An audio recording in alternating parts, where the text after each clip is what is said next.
This IMF forecast carries a sobering message. The economic pain of COVID-19 will be deep and protracted, and nowhere will be spared. For the first time, every region of the world will face recession simultaneously. This chart shows forecast growth, with the baseline in 2019 moving through to 2021. Global growth is projected to fall by 4.9% this year, the largest contraction since the Great Depression, a consequence of what the IMF calls the Great Lockdown. Developing economies face a lower contraction of 3%, though the consequences of the recession for the poorest countries are severe. Advanced economies, including Europe and the US, are forecast to contract by 8%.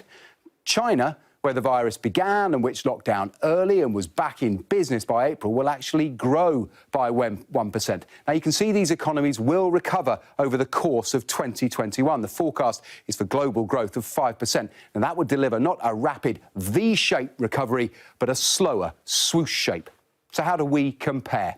The European countries worst affected by coronavirus will suffer the deepest recessions. Italy and Spain will contract by 12.8% and France by 12.5%. The UK faces a 10.2% decline, the worst fall in GDP in 300 years, and worse than the US at 8%, and Germany, which will shrink by 7.8%. Now, all these countries are forecast to recover next year by between 4% and 7%, but that will still leave the UK with a smaller economy.